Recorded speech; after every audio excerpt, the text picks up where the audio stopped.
Assalamualaikum warahmatullahi wabarakatuh, ikhwan. Jangan lupa dukung terus PTK channel dakwah kami dengan cara like, share, dan subscribe, dan tekan tombol lonceng di bawah ini. Selamat menonton, semoga bermanfaat. Tetap semangat. Terima kasih. Assalamualaikum warahmatullahi wabarakatuh. Alhamdulillah wassalatu wassalamu ala rasulillah sayyidina wa maulana wa syafi'ina wa zukhrina wa qurrati a'yunina Muhammad wa ala alihi wa ashabihi wa man da'a bi da'watihi wa istanna bi sunnatihi ila yaumi liqa'i rabbih. Asyhadu an la ilaha illallah wahdahu la syarika lah wa asyhadu anna sayyidana Muhammadan 'abduhu wa rasuluhu la nabiyya wa la rasula ba'dah. Allahumma shalli ala sayyidina Muhammadin an-nabiyil ummi wa ala alihi wa sahbihi wa barik wa sallim. Al-habaib al-afadil, al-ulama al-ajilla, al-ahibbai wal-a'azza, hadirin hadirat, para asatiz, para habaib, para alim, para ulama, insyaallah kita semua dimuliakan Allah Subhanahu wa taala. Amin ya rabbal alamin. Man shalla subha fi jama'atin, siapa yang sholat subuh berjamaah, karena fi zimmatillah, maka hari ini dia dalam tanggungan Allah, dalam lindungan Allah. Semoga Allah melindungi kita pribadi, keluarga, negeri, kampung halaman, semuanya insyaallah. Amin ya rabbal alamin. Man shalla subha fi jama'atin, siapa yang sholat subuh berjamaah, summa qa'ada yadhkurullah, setelah itu dia tidak keluar masjid, dia duduk berzikir mengingat Allah hatta tatlu asy-syams, sampai terbit matahari. Summa yusalli raka'ataini, sesudah itu dia salat sunat 2 rakaat, kana lahu ka ajri hajjatin wa umrah, maka dia dapat pahala seperti haji dan umrah. Tambah, sempurna amal ibadahnya. Hadis ini hadis hasan. Tidak ada ikhtilaf antara ulama bahwa hadis hasan dijadikan sebagai dasar untuk hukum dan amal, sebagai akidah tauhid kepada Allah Subhanahu wa taala. Hadis ini disebutkan oleh Imam Abu Isa Ibnu Sawrah dalam kitab Sunan At-Tirmidzi. Mudah-mudahan kita istiqomah melaksanakan sholat subuh berjamaah sampai anak cucu kita sampai hari kiamat nanti insyaallah. Amin ya rabbal alamin. Saya datang dari Pulau Sumatera, tepatnya di Provinsi Riau. Ada sungai namanya Sungai Siak. Di tepi sungai itu ada istana, dan di tepinya juga ada masjid. Sampai ke Pulau Kalimantan, tepatnya di kota Pontianak, juga ada sungai namanya Sungai Kapuas, betul? Di tepinya ada istana, juga ada masjid. Kenapa bisa sama? Karena mereka mendapatkan ajaran dari sumber yang sama, Sayyidina Muhammad sallallahu alaihi wasallam. Nabi mengajarkan 2, membangun peradaban Islam dan tidak melupakan Allah. Membangun peradaban Islam, itulah dia pemerintahan Islam. Ada istananya, ada sultannya, ada muftinya, ada urusan negaranya, dan tidak melupakan Allah. Maka semuanya bersimpuh sujud di dalam masjid. Jadi kalau kita telusuri Nusantara ini, dari mulai ujung Aceh di atas sampai di Papua Barat, semua yang ada di tepi sungai, di tepi pantai, di tepi laut, dapat dipastikan 100% bersyahadat asyhadu an la ilaha illallah wa asyhadu anna muhammadan rasulullah. Pulau Sumatera itu semua pantainya itu, dari pantai Aceh, pantai barat, pantai timur, sampai ke Lampung, sampai ke Bengkulu, tak ada yang tak bersyahadat, tak ada yang tak Islam. Sampai saya ke Fak-Fak, sampai ke Raja Ampat, sampai ke Sorong di Papua Barat, semua yang di tepi pantai, di tepi laut, di tepi sungai, semuanya bersyahadat. Dakwah tak sampai ke daratan, tak sampai ke gunung, tak sampai ke bukit. Kenapa? Karena memang transportasi dulu adalah laut, bahtera, kapal, maka dakwah hanya sampai di tepi-tepi saja. Lalu kemudian darat itu, banyak orang sekarang mengatakan, kenapa ulama-ulama dulu tak berdakwah sampai ke gunung, akhirnya yang di gunung belum dapat. Tapi bagi orang yang berpikir, yang di gunung, yang di darat itu sengaja mereka tinggalkan jatah untuk kita. Kalau yang di gunung itu pun mereka Islamkan juga, lalu kita masuk surga pakai apa? Apakah cukup hanya dengan bismika Allahumma ahya wa amut? Itu doa makan. Dakwah, orang yang paling rugi selama hidupnya adalah orang yang pernah hidup bernapas dengan udara dari Allah, paru-paru titipan Allah, berjalan di atas muka bumi Allah, bernaung di bawah atap langit Allah, tapi tak pernah dipakai untuk mengajak orang ke jalan Allah Subhanahu wa ta'ala. Mereka dulu dua-duanya dapat. Sultan Asy-Syarif Abdurrahman bin Maulana Sultan Husain bin Ahmad Al-Gadri, dua-duanya dapat. Dunianya dapat dengan kekuasaan Rabbana atina fid dunya hasanah, dan akhiratnya dapat membangun masjid, membangun peradaban Islam. Berapa orang dapat hidayah karena dakwahnya? Ayyahdiyallahu bika rajulan wahidan. Satu orang dapat hidayah karena engkau khairum min humurin na'am, lebih baik daripada engkau memiliki seekor unta yang merah, kendaraan termahal. Khairum minad dunya wa ma fiha, lebih baik daripada dunia dan seisinya. Jadi sebenarnya kita hari ini sedang mengukur bayang-bayang kita.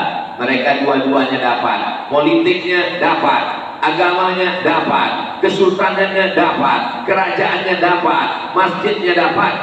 Kita kalau tak dapat kekuasaan, tinggal satu lagi, memakmurkan masjid. Sudahlah kekuasaan tak dapat, bangun pula jam 8 pagi. Rezeki sudah dipatok, ayam diterkam kucing, dimakan musang. Apalagi yang tersisa untuk umat ini? Maka di antara doa kata Nabi Muhammad SAW, Allahumma barik li ummati fi bukuriha, berikanlah berkah pada umatku di waktu pagi. Jangan sampai tidur di waktu pagi, karena waktu pagi itulah Allah sedang membagi-bagikan rezekinya. Dan alhamdulillah yang mengamalkan ajaran ini bukan orang Islam. Suatu ketika saya sedang jadi dewan juri musabaqah tilawatil Quran, tinggal di hotel. Dari hotel ke masjid agak jauh sedikit jalan kaki. Pagi-pagi kami jalan kaki. Warung-warung kopi sudah buka semua. Sebelum azan subuh warung kopi sudah buka. Tapi yang punya warung kopi bercelana pendek tak sholat subuh. Yang orang Islam kesiangan dakwah. Di mana tempat ini Pak Ustaz? Tak boleh disebutkan, menjaga kode etik jurnalistik.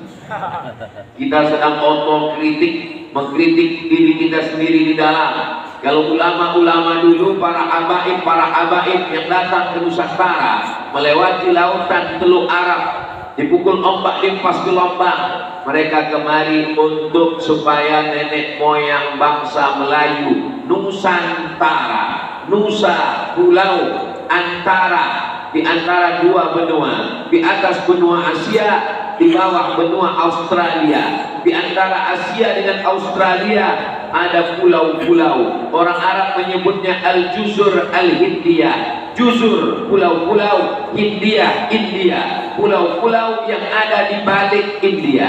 India, Bangladesh, ada pulau-pulau. Sumatera, Jawa, Kalimantan, Sulawesi, Papua. Di atasnya Filipina, Moro. Ini pulau-pulau ini di balik India. Karena memang setelah India langsunglah ke pulau ini. Orang Arab menyebutnya Al-Juzur, pulau-pulau, Al-Hindiyah, pulau-pulau India. Lalu kemudian orang Belanda menyebutnya Indonesia. India, Nesia, pulau-pulau. Indonesia, pulau-pulau yang ada di balik India. Ini takdir yang tak bisa kita tolak. Kita memang sudah ditakdirkan Allah untuk lahir dan besar di pulau-pulau ini. Tak pernah datang malaikat waktu kita dalam kandungan ibu, lalu malaikat datang untuk memilih. Kau mau pilih hidup di mana? Amerika, Australia?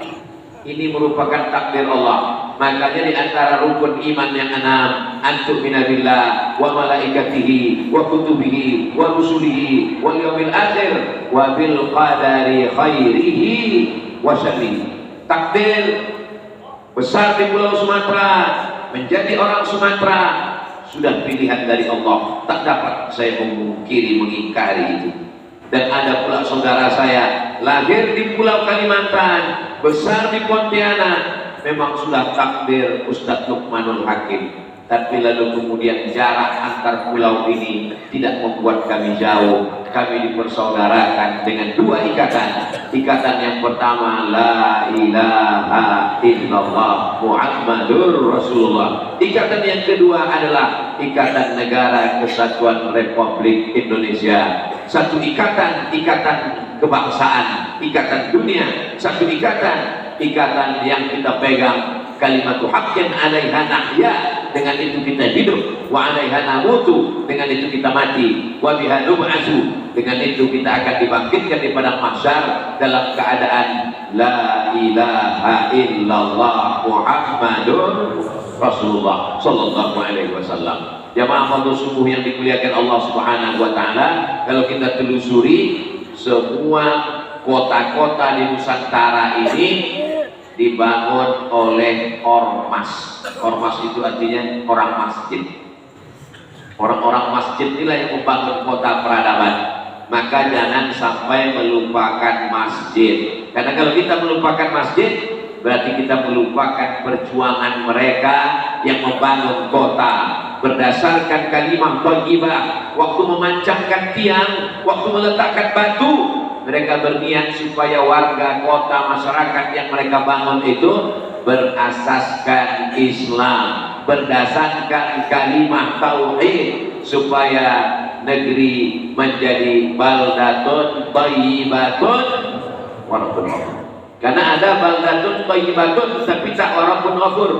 Negerinya aman, damai, rezeki melimpah ruah, tapi tak ada tauhid di sana.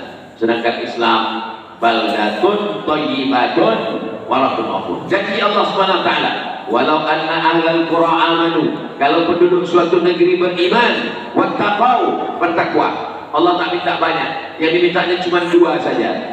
Amanu, beriman, wattaqau, bertakwa. Maka janji Allah, la fatahna alaihim barakatin, kami bukakan barokah minas sama, dari langit, wal ardh, dari bumi. Walakin kadzabu, tapi kalau kamu dustakan ayat-ayatku ini, akhadnahum, kami cabut nikmat itu. Hujan memang tetap turun, tapi dulu hujan menumbuhkan padi, sekarang hujan mematikan padi. Karena hujan tak berhenti turun sampai akhirnya akar padi membusuk, akhirnya tak menghasilkan apa-apa. Hujan dalam Al-Quran dibagi dua. Satu hujan sebagai ghaith, hujan rahmat. Yang satu lagi matar, hujan laknat. Tapi yang subuh ini insya Allah rahmat, bukan laknat. Dari mana kita bisa membedakan sesuatu itu menjadi rahmat atau laknat? Kalau gara-gara hujan tak sholat subuh, laknat. Tapi walaupun hujan datang sholat subuh, rahmat. Mobil bisa jadi rahmat, bisa jadi laknat. Bentuknya sama, mereknya sama, harganya sama, tapi dia bisa menjadi rahmat. Dengan kendaraan itu datang berjamaah, sholat, bawa anak istri, rahmat. Tapi kalau dengan kendaraan itu jauh dari rumah Allah, jauh dari ibadah kepada Allah, maka kendaraan itu menjadi laknat. Nauzubillah. Mudah-mudahan semua yang dititipkan Allah kepada kita ini menjadi rahmat insya Allah. Karena ada orang-orang yang bersampul rahmat, sepertinya nikmat, padahal dia adalah azab. Itulah yang dikatakan Allah, sanastadrijuhum min haitsu la ya'lamun. Kami permainkan mereka dengan istidraj, min haitsu la ya'lamun, tapi mereka tak sadar. Wa umli lahum, kuulur. Umli, macam main layang-layang diulur, sengaja diulur makin tinggi, makin jauh maka makin tinggi tersangkutnya, makin payah jatuhnya, supaya makin jauh dari rahmat. Nauzubillah. Ini azab yang diberikan Allah di dunia. Sanastajrijuhum min haitsu la ya'lamun wa umli lahum. Kuulur umurnya panjang, kuulur duitnya banyak, kuulur badannya sehat. Fir'aun badannya sehat, Fir'aun kekuasaannya tinggi, Fir'aun tak pernah sakit, tapi sebenarnya itu bukan semakin dekat kepada Allah, tapi semakin jauh dari rahmat Allah, supaya semakin lama azabnya dalam neraka jahanam. Nauzubillah. Mudah-mudahan Allah menyelamatkan kita dari istidraj. Jangan heran ada orang yang sholatnya rajin, puasa sunat Senin Kamis, pengajian tak tinggal, tapi tiba-tiba sakit. Lalu kemudian punya tetangga tak pernah sholat, tak pernah pengajian, tak pernah berinfak, tak pernah berzakat, badannya sehat, umurnya panjang, rezekinya lancar. Terlintas di pikirannya, mungkin Tuhan sudah lupa. Maka Allah bantah, la ta'khudhuhu sinatun wala naum. Tak ada yang lupa, tak ada yang luput dari Allah Subhanahu wa ta'ala. Lalu apa yang terjadi? Allah Subhanahu wa ta'ala sedang mempermainkan dia dengan istidraj. Adapun orang yang sudah sholat, sudah berzikir, sudah puasa, sakit, rugi, bangkrut, ada yang diinginkan Allah dari hamba itu. La yusibul mu'min min nasabin wala wasabin wala saqamin wala syaukin, gundah gulana, sakit, demam panas, syaukin yastaqwa, sampai duri yang menusuk tapak kaki, illa kafarallahu anhu biha sayyi'atu. Begitulah cara Allah mengampunkan dosa seorang hamba. Hatta tamshi 'alal ardi, sampai hamba itu berjalan di atas muka bumi, maka nas 'alaihi khati'ah, tak ada lagi dosanya karena sudah diampunkan Allah Subhanahu wa ta'ala. Mudah-mudahan sakit-sakit, demam-demam kita itu cara Allah menghapuskan dosa kita. Ada seorang hamba, sholatnya sudah cukup, puasanya sudah cukup, zikirnya sudah banyak, sudah khatam Quran, sudah pengajian, sudah berinfak, sudah bersedekah, tapi rupanya setelah dihitung-hitung amalnya kurang untuk masuk ke dalam surga yang paling tinggi, namanya surga Jannatul Firdaus. Kalau anak-anak muda susah mengartikan Firdaus, VVIP, very very important person. Dihitung amalnya kurang, maka kata Allah Subhanahu wa ta'ala, kasih dia ujian. Kalau dia sabar, maka berarti penuh amalnya. Itulah makna ayat innama yuwaffas sabiruna ajrahum bighairi hisab.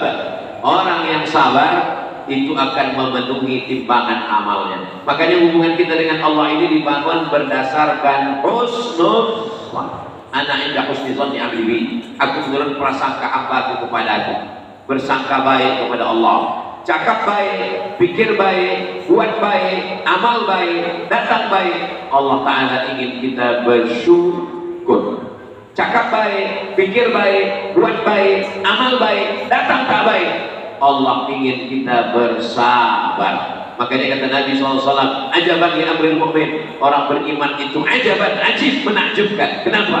In asabathu sarra, kalau yang datang itu senang, kenyang, tenang, lenang, maka dia bersyukur, alhamdulillah. Tapi kalau yang datang itu susah, payah, sempit, dia bersabar. Kedua-duanya baik bagi dia. Tidak ada cara lain kecuali bersyukur. Kalau dia bersyukur, la in syakartum la azidannakum. Kalau dia bersabar, innama yuwaffas sabiruna ajrahum bighairi hisab. Kita rencanakan paginya cerah, sudah berdoa, sudah berzikir, panitia menyiapkan segala sesuatu, ternyata hujan, bersabar, baik bagi dia.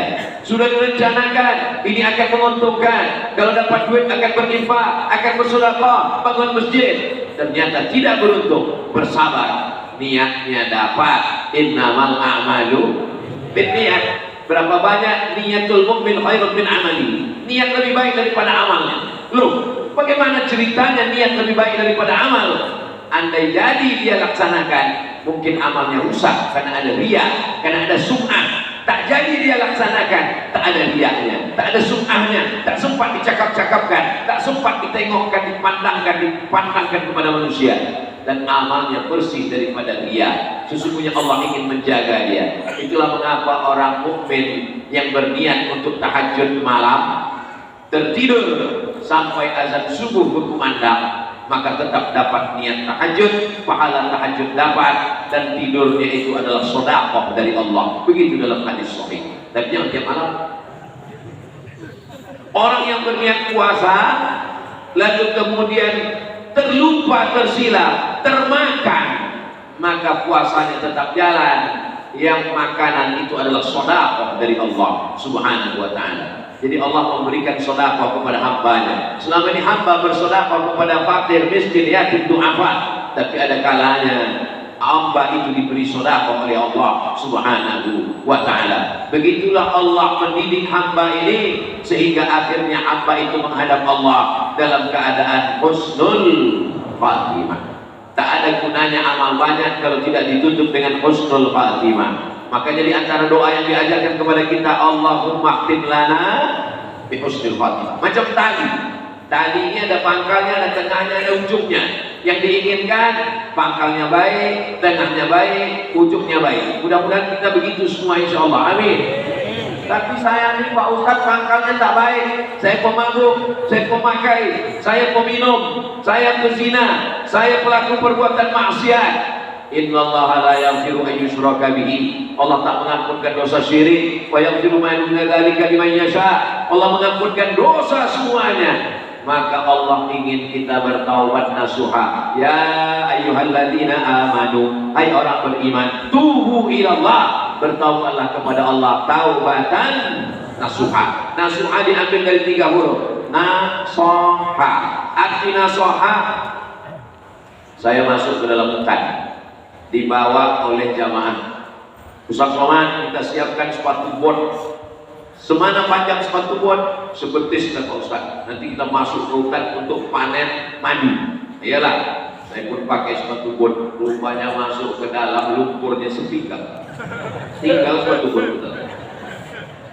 Berjalan kami hampir 40 orang, yang sampai masuk ke dalam 20. Yang 20 lagi balik. Tak lulus babak penyisihan. Saya kena malu segan sampai juga ke dalam. Sampai ke dalam, naiklah pemanjat. Rupanya ujung tali pancing yang pakai batu dilemparkan ke atas, tali pancing ini diikatkan pakai tali besar sebesar lengan. Sampai ke atas, jatuh ke bawah, tersangkut di cabang dahan, ditarik. Panjang tali itu 100 meter, 50 ke atas, 50 ke bawah. 2 orang tukang tarik, 1 naik ke atas. Sampai ke atas. Begitu sampai ke atas, diambilnya parang panjang, dipotongnya lah sarang lebah tadi. Begitu dipotong, sarang lebah itu jatuh. Kami menunggu pakai kain di bawah. Nasoha, asal kata bahasa Arab nasuha, artinya menyaring sarang lebah sampai menetes madu di bawah. Lilinnya tinggal di atas, anak-anak lebah tinggal di atas, ranting kayu tinggal di atas, sampah-sampah tinggal di atas. Yang murni di bawah adalah madu asli, bawa pulang ke rumah. Katanya kalau asli ini bini mengamuk marah. Begitulah taubat nasuha. Artinya apa? Kita ini adalah saripati madu lebah, tapi kemudian ada lilitnya, ada sampahnya, ada dahannya, ada rantingnya, ada daunnya, ada anak-anak lebah. Tapi kemudian setelah disaring dengan penyaringan itu disebut dengan nasuha. Diambil dari kata nasoha, itu juga lah nasihat. Tolong berikan saya nasihat Pak Ustaz. Sebagaimana nasihat menghasilkan sesuatu yang halus. Dari mana ini datang? Dari madu lebah. Lebah ini Masya Allah tabarakallah dijadikan sebagai nama salah satu surat dalam Al-Quran. Itulah dia surat lebah, namanya surat An-Nahl. Ada surat semut, namanya surat An-Namal. Kalau pakai mim, semut. Kalau pakai ha, lebah. Tapi jangan sampai keluar masjid lupa yang mana yang semut, yang mana yang lebah. Mana tadi Tan-Namal, Tan-Namal. Mudah aja ingatnya. Kalau yang lebah pakai ha, nahal. Kalau yang semut pakai mim, nama. Semut mim, nama. Lebah ha, nahal. Masalul mu'minin kamasalin nahlah. Perumpamaan orang beriman ini macam lebah. Macam mana lebah? Lebah tidak pernah memakan yang kotor. Yang dimakan lebah hanya nektar saripati bunga. Terbang dia, dicarinya bunga-bunga, dia pun hinggap, dihinggapnya, lalu diambilnya, disedotnya, dihisapnya saripati bunga. Sampai hari ini belum ada lebah yang tertangkap pakai sabu-sabu. Sampai hari ini belum ada lebah yang makan yang haram, tak ada. Makanya kata Nabi SAW, perumpamaan orang beriman macam lebah yang dimakannya yang baik-baik saja. Yang kedua, lebah tak pernah mengeluarkan yang kotor. Yang keluar dari lebah adalah madu yang sudah mengalami proses, lalu kemudian itu yang dimakan oleh manusia. Apa kata Allah dalam Quran? Fihi shifa, ya penawar segala macam penyakit. Apa kata Nabi dalam hadis? Alaikum bisyifa ini, hendaklah kamu memakai dua penyembuh. Yang pertama Al-Quran, yang kedua Al-Asal, madu. Ada orang yang sakit, ingin sehat, diminumnya lah madu, berdoa dia kepada Allah, ya Syafi yang maha menyembuhkan, yang Kafi yang maha mencukupkan, yang Mu'afi yang maha menyehatkan, sembuhkan aku, bismillah. Begitu diperiksa ke rumah sakit, kata dokter, bertambah penyakit satu lagi, diabetes mellitus. Padahal sudah ada pula sarangnya di dalam, ada di dalam botol itu sarang lebah. Rupanya sarang lebah itu dikumpulkan, dimasak pakai gula merah, baunya bau madu, maka yang melakukan ini neraka jahanam tempatnya. Yang memalsukan madu sindikat ini, maka tak bisa minta ampun pakai sholat sunat taubat. Kalau yang membeli madunya itu 100.000 orang, berarti 100.000 orang itu yang akan menuntut dia di hadapan Allah Subhanahu wa Ta'ala. Sholatnya terbang, puasanya melayang, infak sedekahnya gila. Bagaimana cara dia minta maaf? Maka dia mesti membuat satu video khusus. Assalamualaikum warahmatullahi wabarakatuh kepada semua pembeli madu. Aku minta maaf ampun kepada kalian. Apakah kalian memaafkan aku? Kata pembelinya, balikkan duit. Saudara yang dimuliakan Allah Subhanahu wa Ta'ala, banyak orang mempermudah-mudah agama, katanya cukup dengan istighfar selesai. Agama Islam ini ya dinu yusrun, agama ini mudah. Yasiru, mudahkan. Wala tu'assiru, jangan dipersulit. Basyiru, berikan kabar gembira. Wala tunaffiru, jangan buat orang lari dari agama Islam. Memang betul agama ini mudah, tapi kalau terkait dengan manusia, tak bisa sekedar minta maaf, tak bisa sholat sunat taubat. Kalau kepada Allah mandi taubat. Di mana mandinya Pak Ustaz? Di sungai dekat. Habis pengajian ini mandi di sungai. Hilang dosa kalau mandi taubat Pak Ustaz. Kalau ke tengah bukan cuma dosa, orangnya hilang sekali. Ma'min muslimin yudhnibu dzamban. Ada orang yang silap salah buat dosa, tsumma yatatahhar, mandi. Tak bisa mandi, wudu. Tak bisa wudu, tayammum. Tak bisa tayammum, berarti udah mandi. Tsumma yusalli rak'ataini, sembahyang sunat 2 rakaat. Usolli sunnatan taubat rak'ataini lillahi ta'ala illa ghafarallahu lah, maka Allah mengampuni semua dosa-dosanya. Menjelang bulan suci Ramadan, kita sudah berada di bulan Sya'ban. Tak lama lagi malam nisfu Sya'ban, hari tanggal 7 Selasa malam Rabu menurut perhitungan insyaallah. Maka pada malam nisfu Sya'ban membaca surat Yasin 3 kali, berzikir, hidupkan malam nisfu Sya'ban. Menghidupkan malam nisfu Sya'ban adalah amalan kalangan salaf itu 3 abad pertama. Khairul qurun qarni, sebaik-baik abad-abadku. Tsummal ladzina yalunahu, 1 abad sesudah itu. Tsummal ladzina yalunahu, 1 abad sesudah itu. 3 abad pertama dulu kalangan salaf menghidupkan malam nisfu Sya'ban. Begitu kata Imam Al-Qastullani. Kata Imam Al-Qastullani dalam syarah Al-Mawahib Al-Laduniyah, kalangan salaf menghidupkan masjid pada malam nisfu Sya'ban. Mereka memakai jubah kebesaran. Jubah memang kebesaran karena ukurannya rata-rata XL besarnya. Lalu kemudian mereka memakai celak mengikuti sunnah Rasulullah SAW, ismit untuk mengobat mata. Mereka memakai bukhur, dipakai itu bukhur. Saya ini orang kampung tak tahu. Waktu kecil dulu asal wirid Yasin bakat menyan, asal wirid Yasin bakat menyan di kampung. Sesudah di kota dipermasalahkan orang pulang, tak boleh panggil hantu jelangkung. Kita tak tahu, akhirnya tak dipakai lagi. Rupanya kemenyan itu getah kayu di Yaman. dipakai untuk harum-haruman. Kenapa dipakai waktu wirid Yasin? Karena malaikat suka yang wangi-wangi. Kenapa tak pakai gaharu? Mahal. Gaharu mahal. Sekarang gaharu siapa yang memakai? Orang-orang kaya pakai minyak gaharu, pakai kayu gaharu. Di Makkah, di Madinah, di Makkah tak ada pokoknya, di Makkah tak ada dahannya, di Makkah tak ada batangnya, tapi kayu keringnya ada. Kenapa bisa ada di Makkah? Duit mereka banyak. Didatangkan gaharu dari India, dari Kalimantan, berdatangan semua ke sana. Dikasih mereka lah saya satu minyak. Ustadz Somad, ini memang niat saya lama. Ini minyak ini saya kasih khas untuk Ustadz Abdul Somad. Berapa harganya tuan? Harganya Ustadz $1.000. $1.000? Hah? 15 juta nih saya bilang. Begitu dikasih saya simpan sekarang. Tak saya bawa keluar. Nanti kalau dipakai diminta jamaah menetes air mata. Jamaah yang dimuliakan Allah Subhanahu wa taala, suka kepada harum-haruman. Orang beriman itu yang diciumnya harum, yang dimakannya baik, yang keluar pun baik. Maka jangan heran kalau ada kawan tetangga, sahabat, jamaah yang keluar dari mulutnya itu kebun binatang aja semua.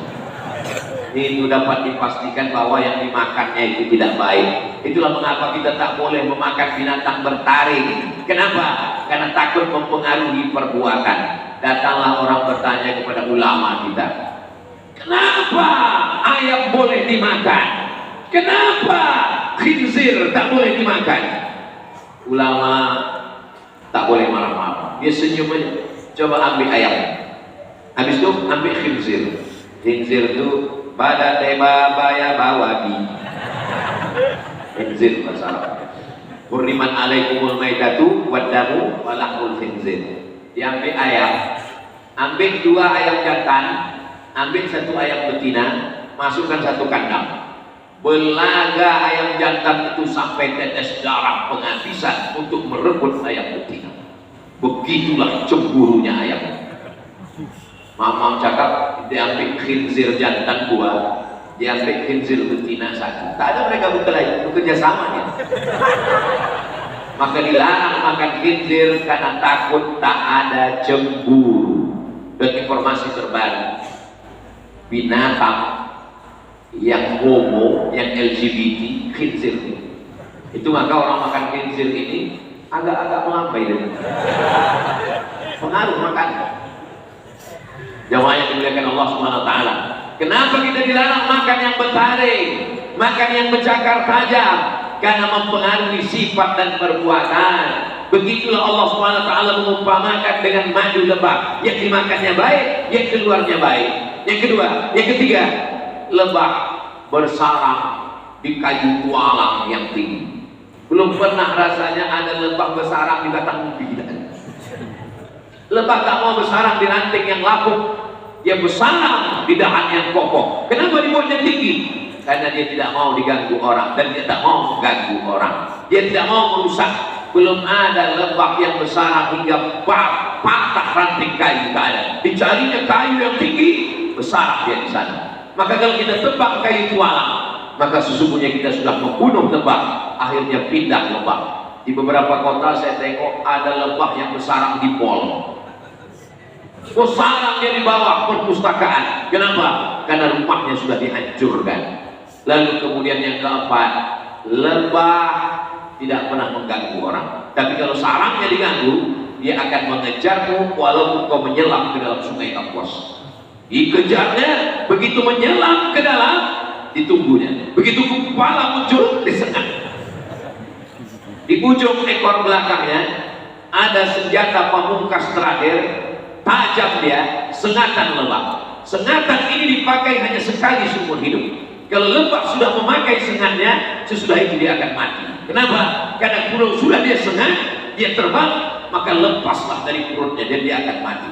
Bagi lebah lebih baik hidup mulia, dan kalau mati, matinya mati syahid. Lebah tahu kalau dia sudah menyengat, dia pasti akan mati.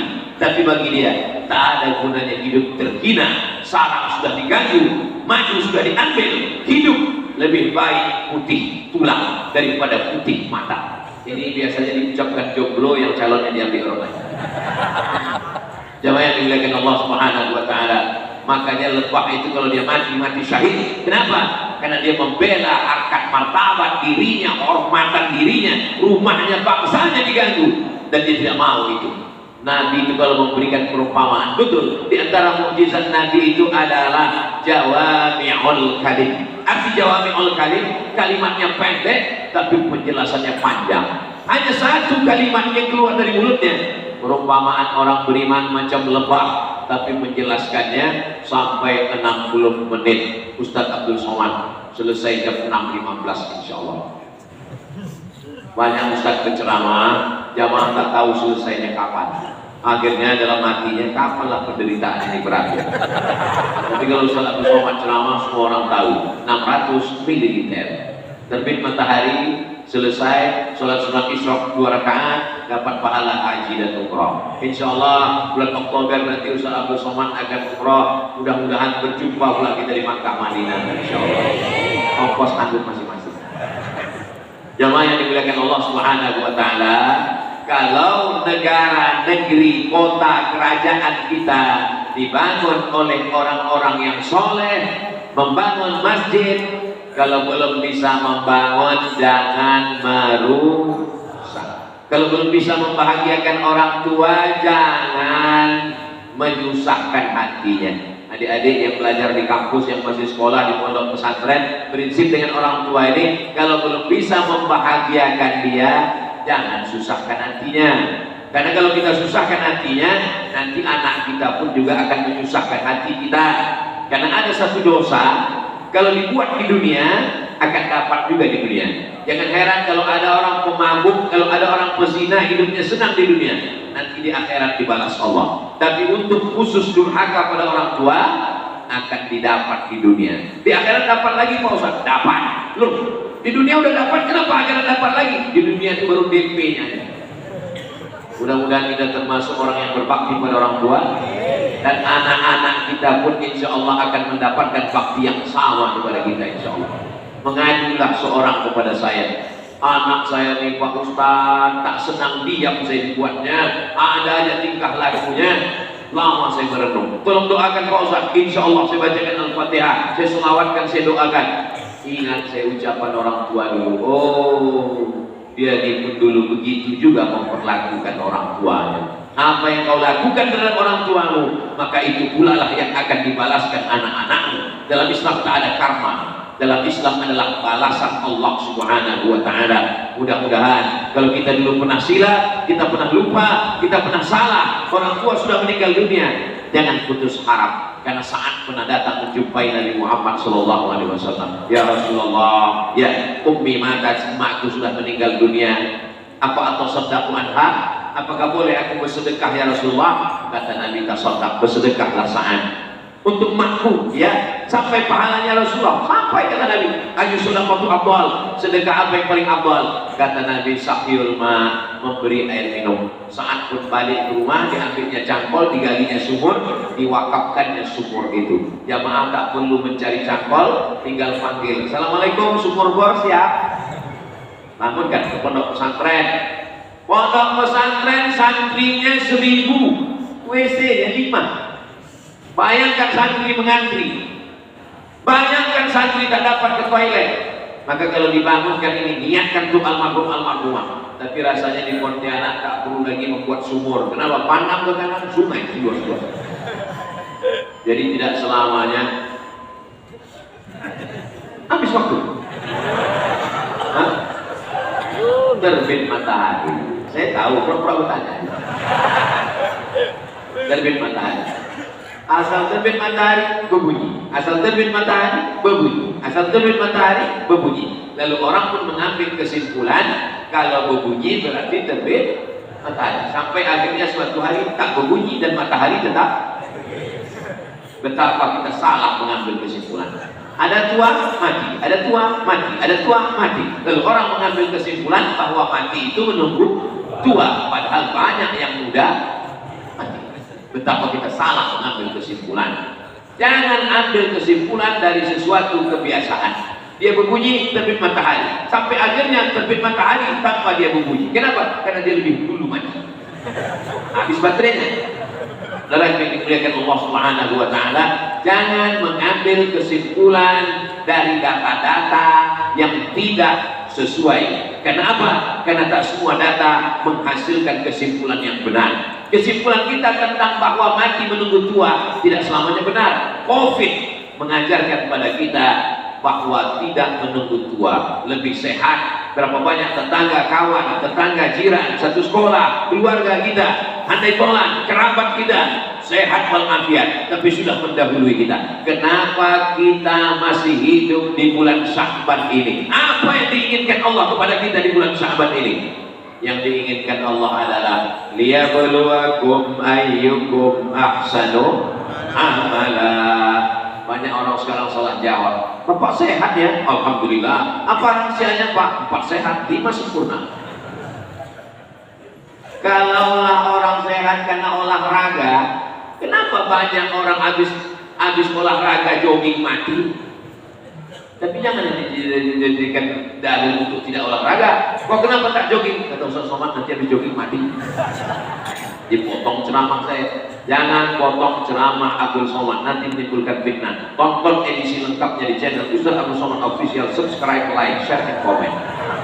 Saudara yang dimuliakan Allah Subhanahu wa taala, kita ini orang-orang yang sudah lulus dari fit and proper test, insyaallah. Amin. 300.000, mohon maaf, ini perasaan tak layak diucapkan, sperma menyembur, tapi yang jadi cuma 1. Di antara 1 itu berapa yang prematur keguguran, yang lahir berapa yang kecelakaan, yang sempat remaja berapa yang mati karena overdosis, berapa yang meninggal karena kecelakaan lalu lintas. Lalu kita bisa hidup sampai subuh ini. Berapa yang mati karena makanan? Diabetes, gula darah, jantung koroner, macam-macam karena makanan. Sampai akhirnya hari ini orang takut makan. Dulu waktu kecil disuruh makan, semuanya makan, suruh makan nasi, makan mie pakai nasi. Setelah besar tak boleh pula makan nasi, takut gula, takut kolesterol. Akhirnya lahirlah generasi yang confused, generasi yang membingungkan, bingung. Tapi bagi saya orangnya tak bingung. Apapun saya makan. Ustaz Somad udah ada pantangan? Ada, saya bilang. Apa pantangan? Pantang dekat. Asal dekat habis. Karena Allah mengatakan kulu, makanlah. Wasrabu, minumlah. Yang tak boleh itu wala tusrifu, jangan berlebih. Asal makan cukup. Makan secukupnya saja, minum secukupnya saja, maka insya Allah badan akan sehat. Dan kalau sudah sehat dipakai untuk ibadah. Kalau sampai makanan yang kita pakai ini tidak membuat ibadah, memberatkan mata untuk tahajud malam, maka sesungguhnya kita sudah zalim. Karena sesungguhnya badan ini diciptakan Allah. Wa ma khalaqtul jinna, tak kuciptakan jin wal insa, tak kuciptakan manusia illa liya'budun, kecuali untuk beribadah. Kalau memang hidup ini untuk beribadah, lalu bagaimana dengan yang punya toko? Bagaimana dengan yang punya kebun sawit, kebun karet? Bagaimana dengan yang punya sampan perahu untuk ke laut menangkap ikan? Menangkap ikan pun juga adalah ibadah. Loh, kok bisa nangkap ikan ibadah? Karena mencari rezeki yang halal untuk makan anak sekolah, bangun rumah, langkahkan kaki ke laut. Bismillahirrahmanirrahim. La haula wala quwata illa billah. Tapi nanti sampai waktu sholat tetap cari arah kiblat. Oh, matahari tenggelam sana, agak ke kanan sedikit, tetap sholat. Jangan gara-gara ini ditanya nanti sama istrinya, abang waktu di laut kemarin tak ada sholat. Kata Ustaz Somad, ke laut pun ibadah. Masa kantor dari mulai jam 8 pagi sampai jam 4 sore, lembur sampai malam, bernilai ibadah dengan syarat Bismillahirrahmanirrahim, la haula wala quwata illa billah. Tapi jangan gara-gara Ustaz Somad mengatakan di kantor ibadah, lalu masjid surau musola di kantor dinas tak ada yang sholat subuh. Hayya 'alas shalah.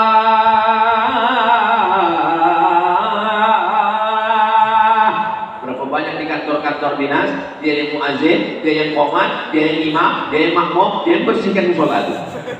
Tak ada jamaah. Pas ditanya, kenapa kalian tak sholat? Kata Ustaz Somad, di kantor pun juga ibadah. Ada yang namanya ibadah mahdoh, sholat, zakat, puasa, haji, umrah, zikir, baca Quran. Itu ibadah mahdoh, pure, murni, memang betul-betul ibadah. Tapi ada perbuatan, makan, minum, bernilai ibadah. Makan, maaf cakap, binatang pun makan, orang kafir pun makan. Tapi kenapa makan kita ibadah? Makan kita ibadah karena disebut nama Allah, Bismillah. Allah mabarik lana, bacaan juga. Tapi katanya hadisnya dhaif Pak Ustaz. Ajma'al ulama ala jawazil amal bil hadis dhaif. Kata Imam Nawawi, sepakat ulama boleh mengamalkan hadis dhaif. Allahumma lakasumtu dhaif. Allahumma barik lana dhaif. Awaluhu rahmah, awsatuhu maghfirah, akhiruhu itqun minan nar dhaif. Utlubil ilma walau bisjid, tutul ilmu walau ke negeri Cina dhaif. Oh, ada itu Pak Ustaz, ada dalam hadis tutul ilmu walau ke negeri Cina. Dulu, sekarang tak perlu lagi karena Cina sudah datang. Saudara yang dimuliakan Allah Subhanahu wa taala, begitulah Allah Subhanahu wa taala mengajarkan umat ini melalui lisan Sayyidina wa Maulana Muhammad sallallahu alaihi wasallam. Sampai-sampai Nabi Musa ingin menjadi umat Nabi Muhammad sallallahu alaihi wasallam. Datang sahabat Nabi namanya Umar bin Khattab membawa lembaran Taurat. Di Madinah itu banyak orang Yahudi, Yahudi Bani Nadir, Yahudi Bani Quraisyah, Yahudi Qainuqa, Yahudi Khaybar. Datang Umar membawa lembaran Taurat. Kata Nabi, apa itu Umar? Ini Taurat ya Rasulullah. Sini. Diambil di sobek Nabi. Apa kata Nabi? Lau kana Musa hayyan, seandainya Nabi Musa hidup hari ini, ma wasa'ahu illa ayat tabi'ani. Musa pun ikut aku. Nabi Musa ingin menjadi umat Nabi Muhammad SAW. Nabi Isa ingin menjadi umat Nabi Muhammad SAW. Dan di akhir zaman sebelum hari kiamat, Nabi Isa akan turun, tidak membawa syariat baru. Dia mengikut syariat Nabi Muhammad SAW. Kita memang umur paling pendek, badan paling kecil. Umur umatku ini kata Nabi baina sittin wa sab'in, antara 60 70. Nabi Nuh 950 tahun. Bayangkan kalau kita macam Nabi Nuh, berapa kali ganti KTP? 950 tahun. Kita 60 tahun kalau ikut Nabi Muhammad SAW. Maka kalau ada di antara bapak ibu ini sekarang yang udah 62 tahun 11 bulan,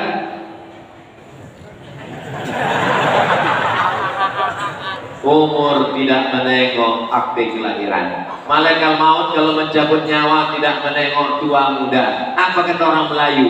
Mumpang jatuh kelapa pun jatuh. Mumpang itu artinya kelapa muda yang busuk, jatuh juga. Kalau kita tegak di bawah pokok kelapa, bukan cuma kelapa tua yang jatuh, mayangnya pun jatuh juga ke bawah. Tapi ada kelapa tua kan jatuh, dijolok pun jatuh. Di sini sobatnya baru jatuh. Artinya apa? Saya tak pernah berpikir bahwa umur saya 60-70. Dulu begitu. Saya akan mati tahun 2040. Lahir 1977, 2040, 63 tahun. Dulu saya berpikir begitu. Lama-lama saya tahu pikiran ini salah. Aku bisa saja mati kapanpun. Dari malam aku tidur, Bismika, Allahumma ahya wa amut. Kalau mati aku malam nih ya Allah, maka aku istirahat dari dosa-dosa. Kalau hidup aku besok pagi ya Allah, berarti bertambah amal soleh. Tadi terbuka mata, alhamdulillah masih hidup lagi. Buka mata tengok jam dinding, alhamdulillah. Buka mata tengok AC, alhamdulillah. Buka mata tengok TV, alhamdulillah. Sampai masanya nanti buka mata gelap, tiba-tiba terdengar suara marah buka. Saat itulah baru penyesalan tak lagi bermakna.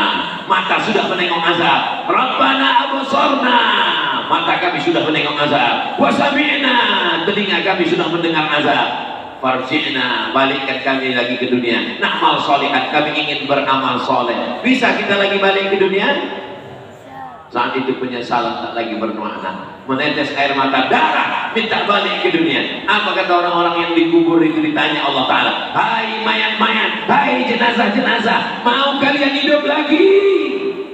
Apa kata jenazah? Hidupkan kami lagi ya Allah. Kalau kalian hidupkan, kalian mau apa? Kata jenazah-jenazah, hidupkan kami ya Allah ila ajalin qarib, kejam, tak bisa sejam, semenit pun jadilah. Kata Allah, kalau kuhidupkan kalian semenit mau apa?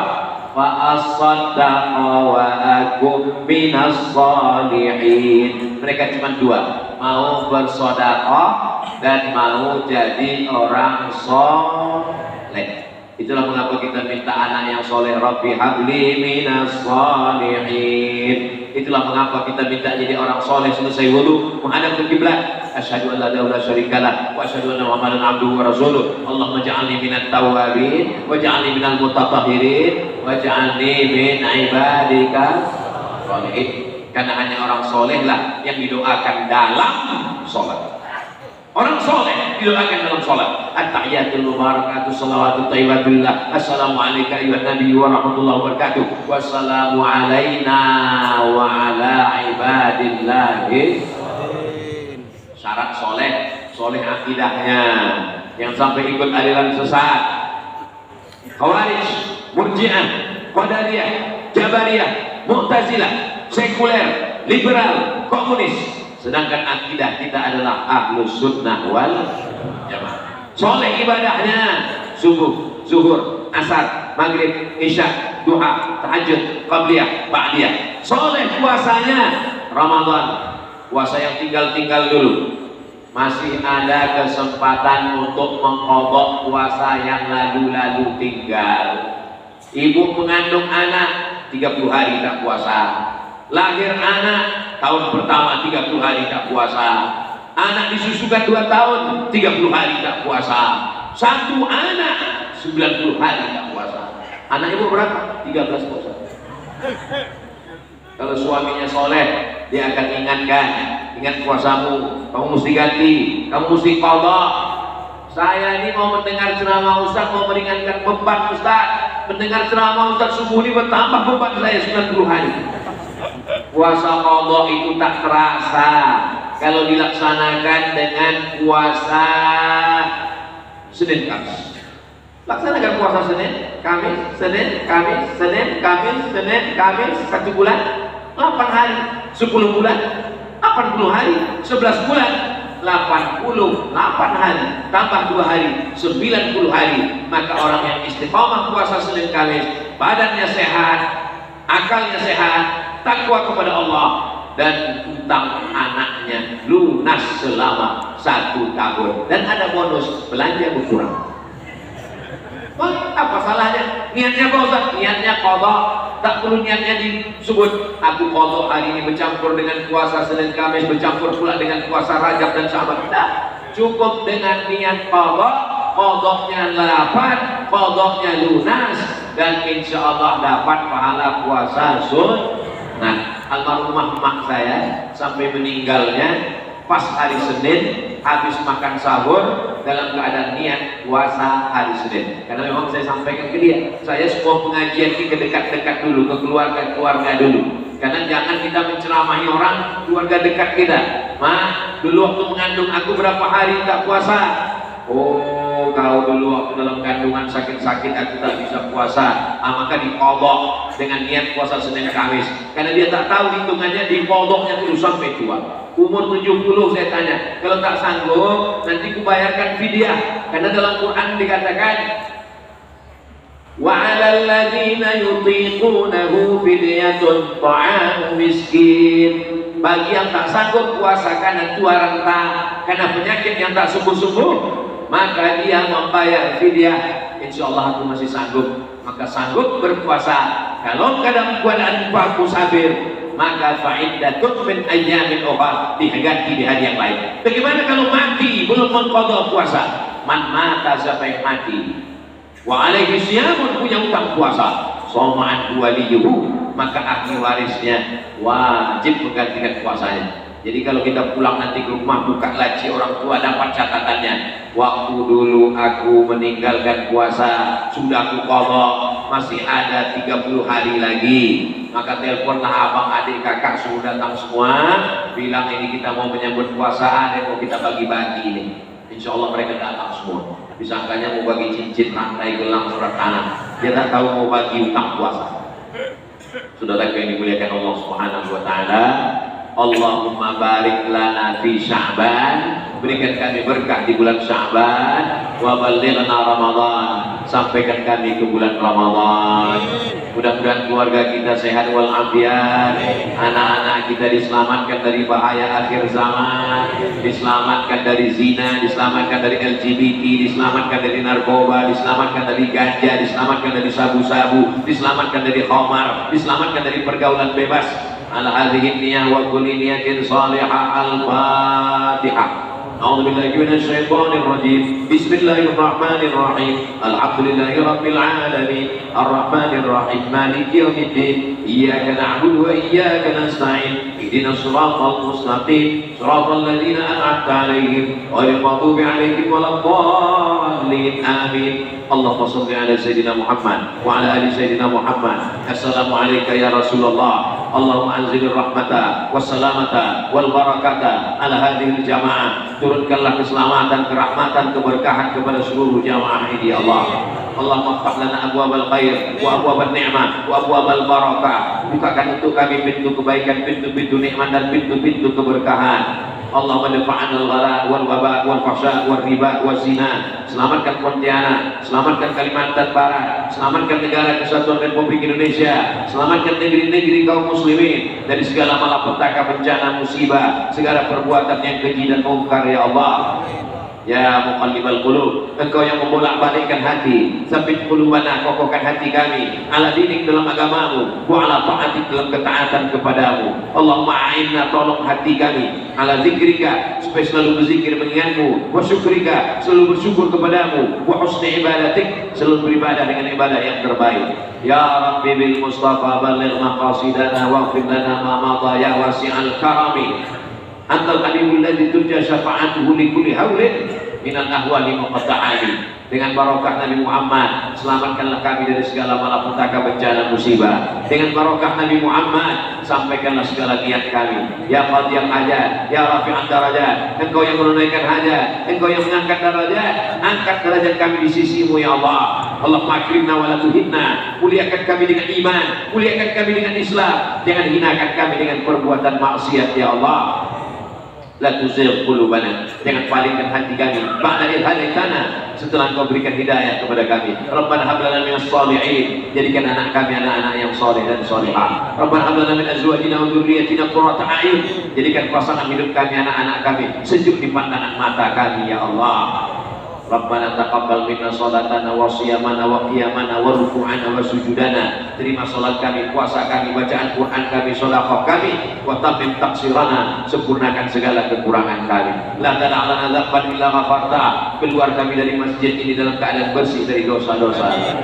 Wala dainan illa qadaita, tolong lepaskan kami dari hutang piutang riba. Wala maridan illa syafaita, ada yang sakit angkat penyakitnya ya Allah. Wala mayitan illa rahimta, yang sudah meninggal dunia lapangkan kuburnya, selamatkan dari azabmu ya Allah.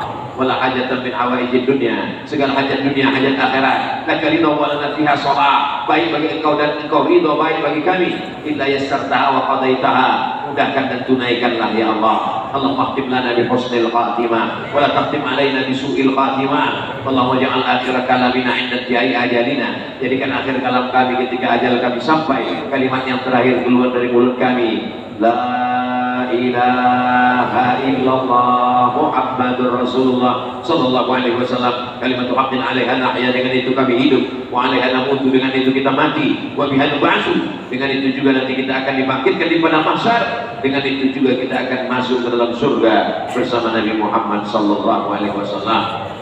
Wa sallallahu ala sayyidina Muhammad wa ala alihi washabihi wasallam, walhamdulillahi rabbil alamin. Taqabbalallahu minkum minna wa minkum taqabbal ya karim. Terima kasih segala perhatian, mohon maaf segala kesilapan. Usolli sunnatal isyraq raka'atain lillahi ta'ala, salat sunat isyraq 2 rakaat. Wassalamualaikum warahmatullahi wabarakatuh.